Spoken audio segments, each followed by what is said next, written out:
Em 17 de agosto de 2025, em São Paulo, no bairro de Itaquera, uma patrulha de rotina percorria silenciosamente a rua Tobias Lélio. Os policiais pararam ao lado de um Renault Duster vermelho, estacionado no final de uma rua sem saída havia 2 dias. Os vizinhos haviam acionado o serviço de resgate, preocupados com o fato de o carro não ter se movido. Os policiais olharam pelas janelas, em vão. Um deles quebrou o vidro e foi atingido por um odor de morte, uma mistura de ar viciado e algo ainda mais perturbador. No banco de trás, jazia um homem, imóvel. O celular e as chaves haviam desaparecido, e garrafas vazias estavam espalhadas por perto. A equipe de perícia criminal notou vestígios de sangue ao redor do nariz e dos lábios, e o corpo já apresentava sinais de enrijecimento. Estimou-se que a morte tenha ocorrido aproximadamente 24 horas antes. Assim começou uma investigação que logo revelaria uma história de amor, vingança e um crime cuidadosamente ocultado.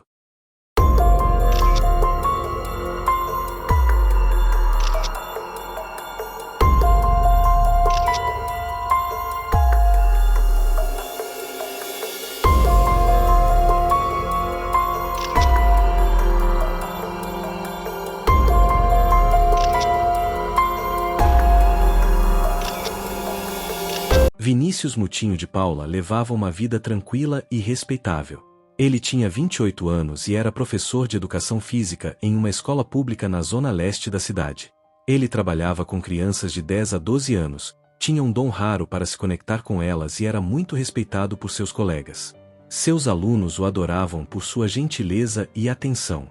Seus colegas admiravam sua ética de trabalho e sua prontidão em ajudar. Fora do horário escolar, Vinícius administrava uma loja online de nutrição esportiva que ele mesmo construiu. Ele vendia suplementos e equipamentos pela internet, entregando pessoalmente os pedidos em academias de ginástica por todo o distrito. Todos que o conheciam falavam de sua ambição e humildade.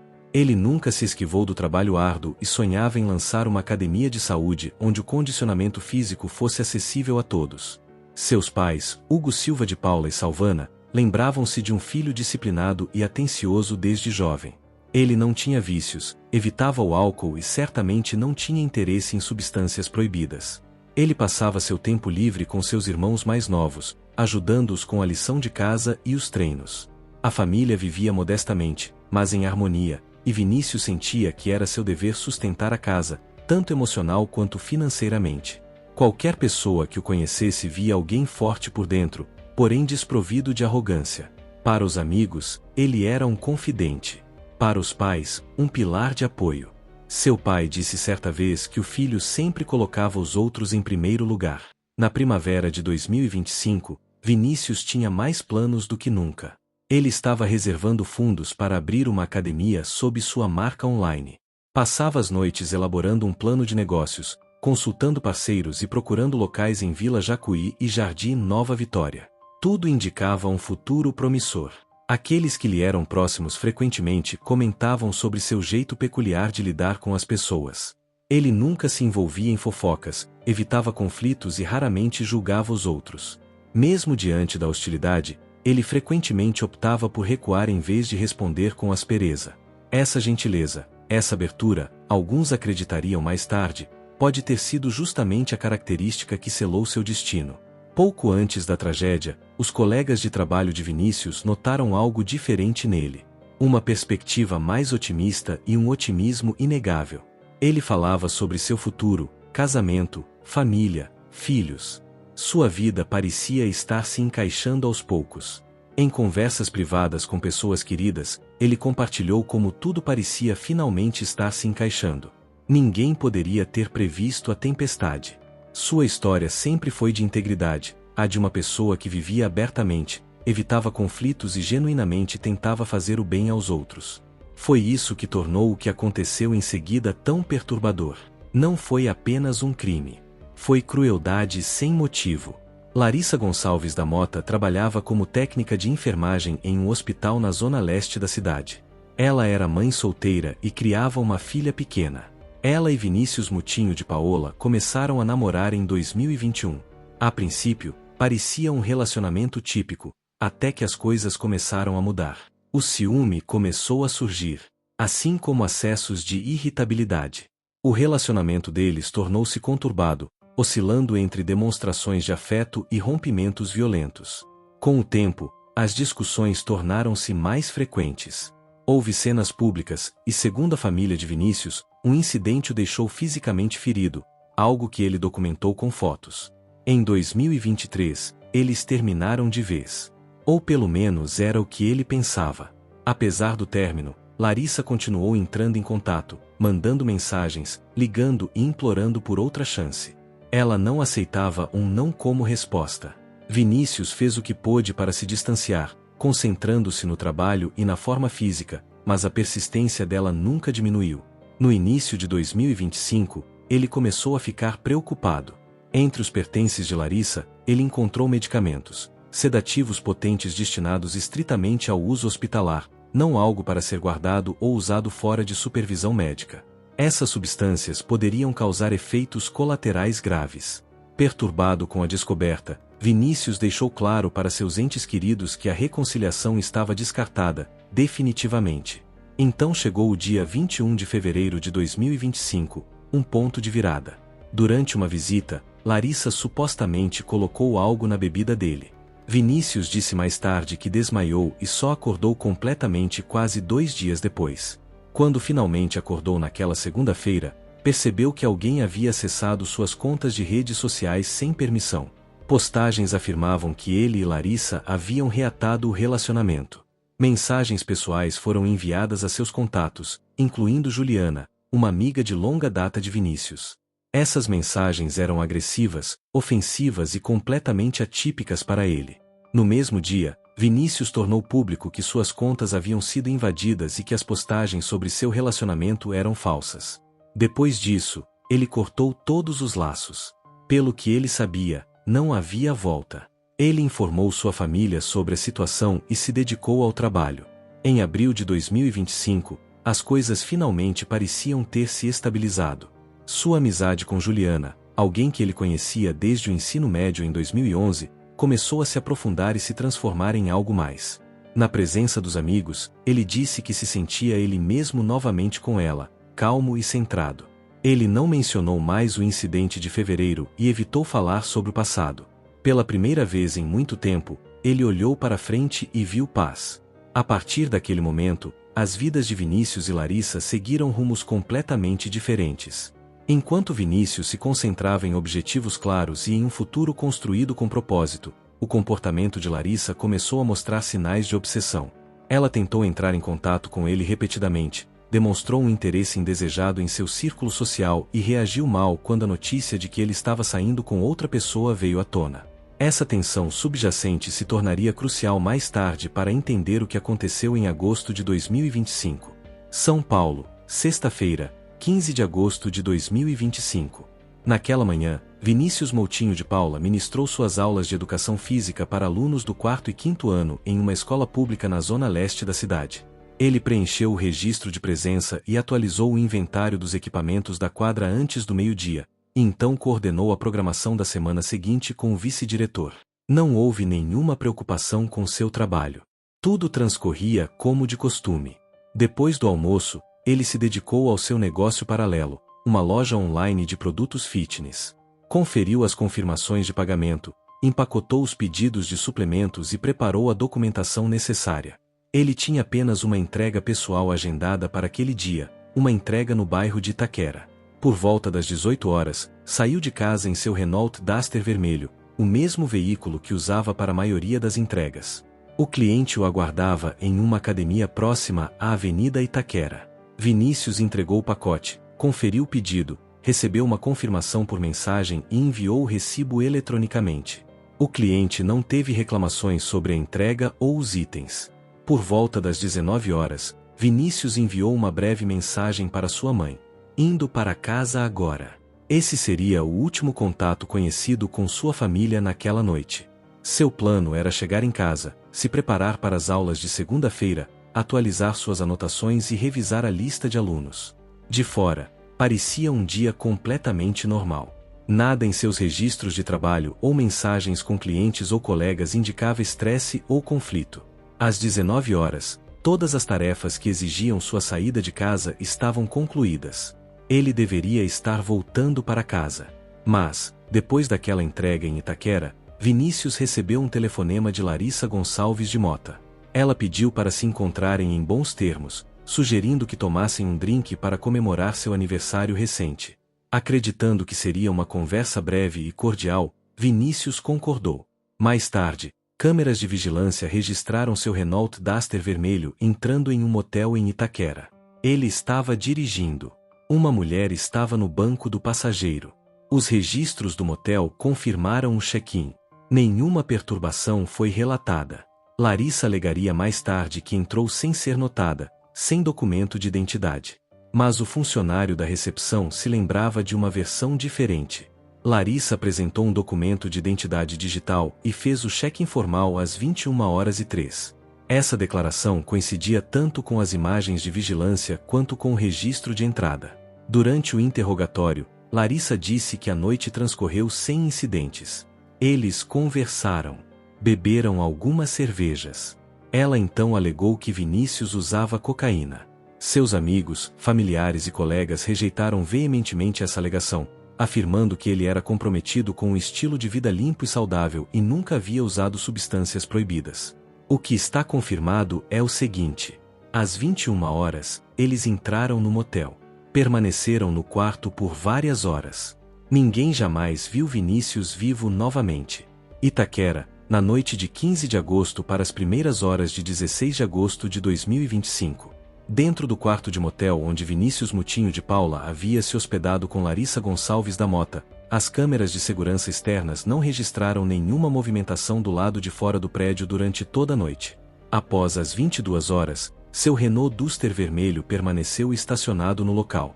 Sem testemunhas e sem ninguém mais entrando ou saindo do quarto, os únicos relatos do que aconteceu lá dentro vieram de Larissa e do rastro digital deixado para trás.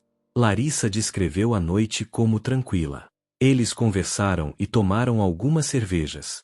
Ela alegou que Vinícius escorregou no banheiro, bateu a cabeça, mas se recuperou rapidamente e não parecia estar gravemente ferido.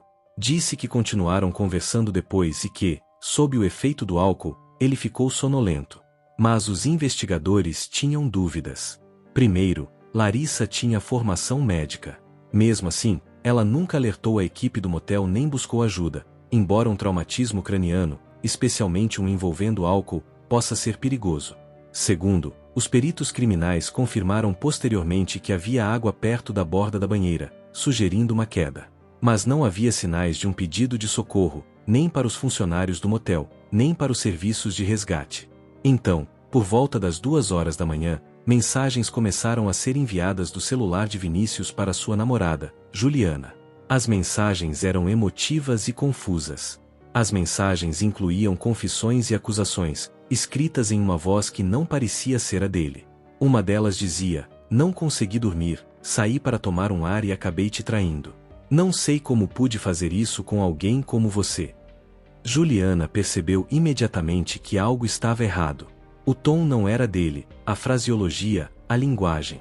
Não combinava com a forma como Vinícius se comunicava, especialmente o uso de expressões que pareciam mais femininas.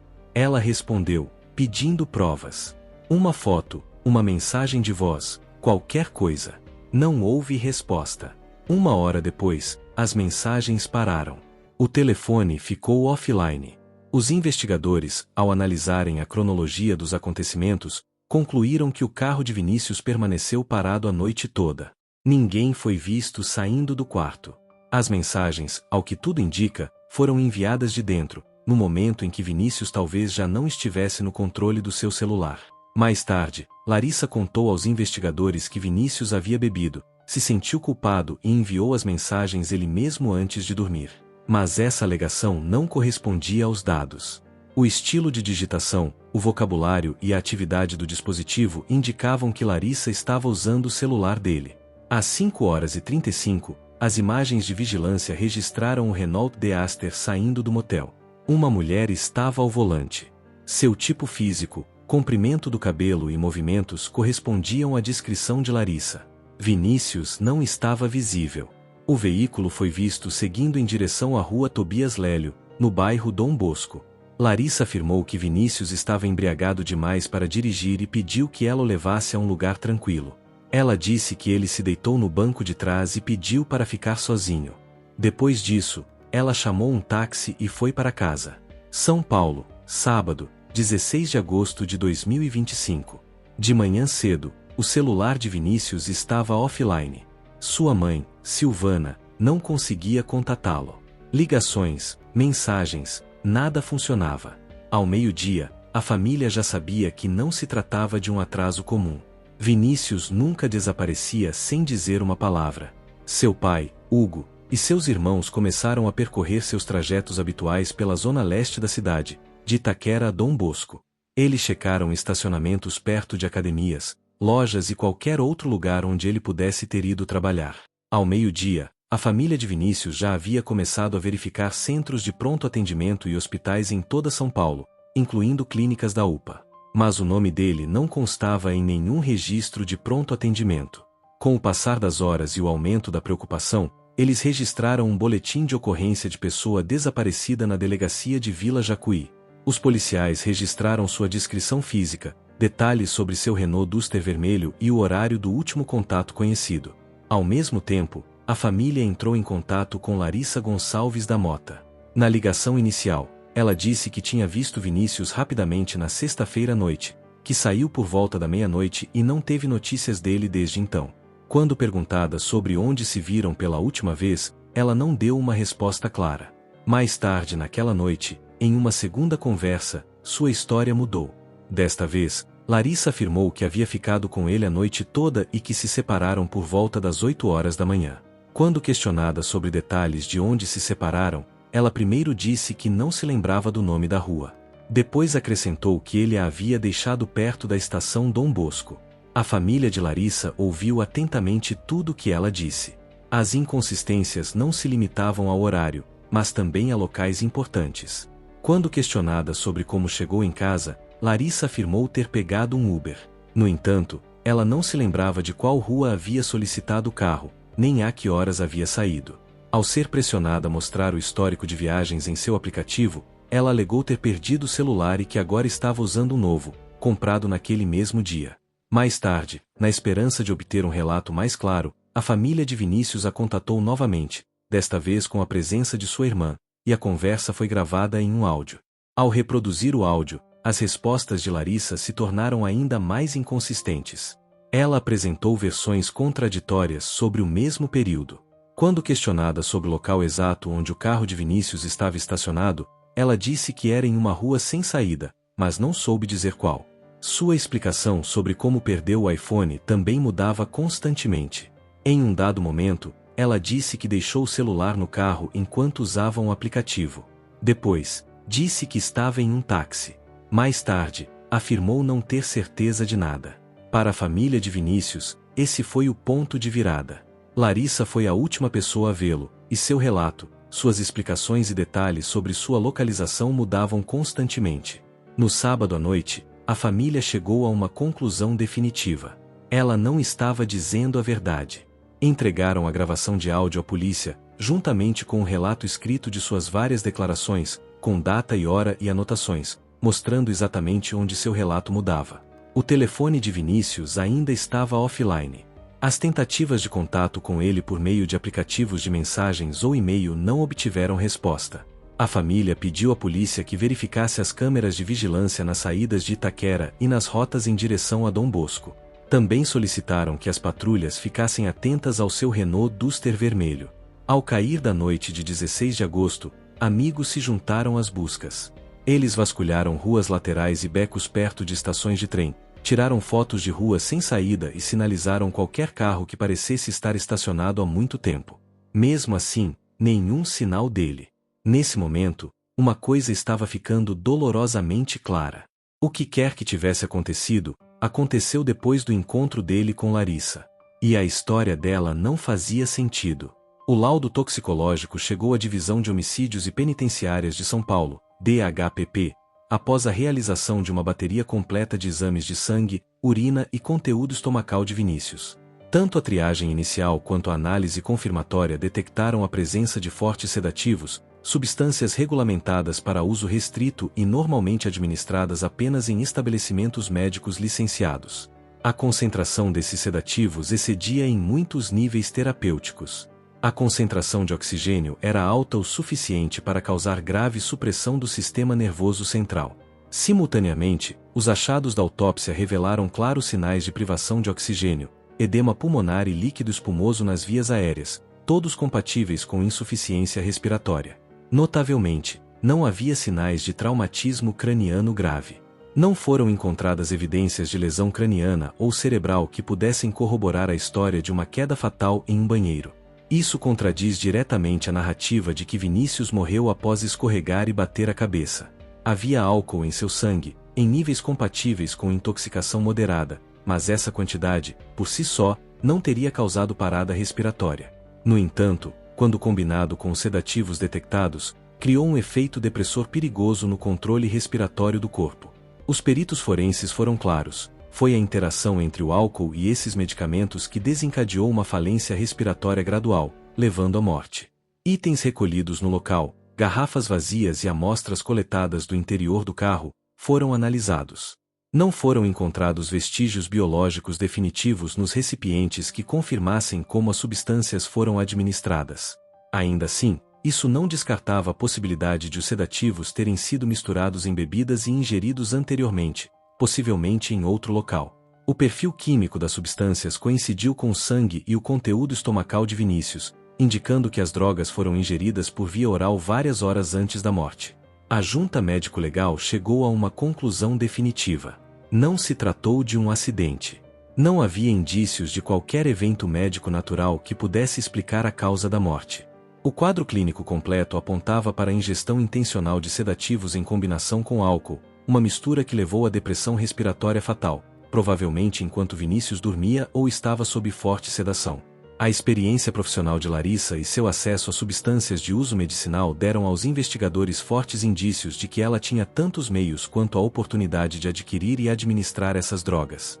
Os resultados dos exames laboratoriais mudaram tudo. O que começou como uma morte misteriosa e inexplicável em um carro estacionado transformou-se em algo completamente diferente: um envenenamento premeditado, disfarçado de ato voluntário de solidão. Após as conclusões das equipes de toxicologia e perícia forense, o Departamento de Saúde e Proteção à Criança, DHPP, encaminhou um relatório completo ao Ministério Público.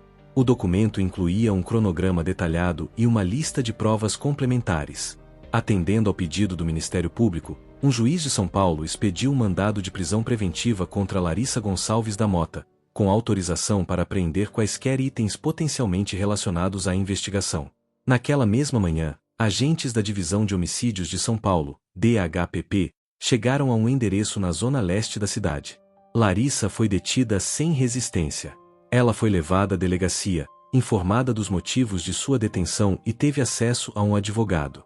Uma busca autorizada judicialmente no imóvel resultou na apreensão de diversos itens. Um celular recém-adquirido, sem dados do usuário anterior, um caderno contendo anotações manuscritas de seus plantões no hospital e embalagens de medicamentos, incluindo seringas descartáveis vencidas, foram encontrados fora de qualquer local de armazenamento médico doméstico padrão. Todos os itens apreendidos foram lacrados e encaminhados para exame forense. Após avaliação médica, Larissa foi colocada em um centro de detenção para custódia temporária. A Secretaria Estadual de Segurança Pública confirmou que a prisão foi de natureza processual, relacionada à investigação em andamento sobre a morte de Vinícius Mutinho de Paula. As autoridades afirmaram que continuam a fundamentar o caso na teoria de envenenamento premeditado, simulando que a vítima teria optado por se isolar em seu veículo. No mesmo dia, os pais de Vinícius, Silvana e Hugo de Paula, chegaram à delegacia de polícia com novas provas. Eles forneceram aos investigadores uma gravação de áudio de uma conversa com Larissa, juntamente com transcrições de suas declarações anteriores, documentos repletos de contradições sobre quando e onde ela viu o filho pela última vez. Para a família, esse foi o primeiro momento em meses que pareceu um avanço real em direção à responsabilização. Trouxe alívio, mas não paz. A reação pública foi imediata. Professores da escola de Vinícius, pais de seus alunos e moradores locais divulgaram uma declaração expressando apoio à família e exigindo um julgamento completo. Nas redes sociais, Inundaram-se os apelos para que os promotores prosseguissem com as acusações e levassem o caso a júri. Os repórteres entraram em contato com o gabinete do promotor para obter atualizações sobre quando as acusações formais seriam apresentadas. Os próximos passos processuais eram claros: análise dos dispositivos e substâncias apreendidos, revisão forense das comunicações digitais, preparação de uma denúncia formal pelo promotor e eventual transferência do caso para o tribunal. Nenhum veredicto havia sido proferido, mas o caso agora estava passando das conclusões preliminares para o julgamento, onde todas as evidências seriam analisadas publicamente. O funeral foi privado, sem comunicados de imprensa, sem câmeras. Silvana, mãe de Vinícius, permaneceu ao lado do caixão até a oração final. Ela não culpou ninguém. Ela não acusou ninguém. Ela apenas pediu aos investigadores que a mantivessem informada a cada passo do processo. Em casa, ela começou a empacotar os pertences dele, com cuidado e capricho, em caixas. Ela não ignora mais as ligações. Cada toque pode significar algo. Seu pai, Hugo, cuidou da logística, organizando documentos, imprimindo prontuários médicos e elaborando perguntas para a promotoria. Ele fala com controle, calma e objetividade. Mas, ao entrar na escola para devolver os pertences do filho, sua voz embargou. Os irmãos tentaram se manter firmes. Acompanharam os pais até a delegacia, ajudaram a responder às perguntas da imprensa e monitoraram as redes sociais para conter as notícias falsas. Um deles agora leva Silvana ao cemitério todos os domingos. Juliana, namorada de Vinícius, manteve-se reservada. Ela entregou à polícia seus registros de bate-papo e um relato detalhado das mensagens estranhas que recebeu naquela noite. Depois, trocou de número e parou de frequentar os lugares que costumavam visitar.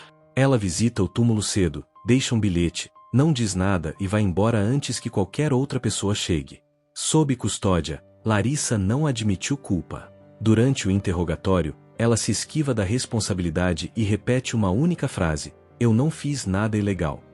Sem desculpas, sem explicações para as contradições.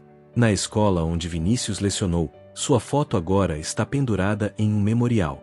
Os professores se lembram de sua calma, de sua voz suave durante as aulas e de como ele ficava até mais tarde para ajudar os alunos com dificuldades. Os pais recordam como ele falava com cada criança com paciência e respeito. No enterro, a despedida foi silenciosa. Uma breve oração do padre, algumas palavras dos colegas de trabalho. A dor de uma família. Sem promessas dramáticas. Apenas um apelo claro e firme para que a justiça fosse feita até o fim. A esperança da família é simples e direta: presenciar um julgamento onde tudo seja ouvido. As imagens, os laudos periciais, os depoimentos. Eles não querem barulho, querem um veredicto. Uma história que conta a verdade sobre como Vinícius morreu e quem é o responsável. Obrigado a todos por assistirem. O apoio de vocês significa muito para mim, e vocês podem ajudar meu canal a crescer curtindo, comentando e compartilhando este vídeo. A participação de vocês faz toda a diferença. Não se esqueça de curtir este vídeo, se inscrever para mais documentários sobre crimes reais e ativar o sininho de notificações para não perder nenhuma atualização. Muito obrigado por assistir.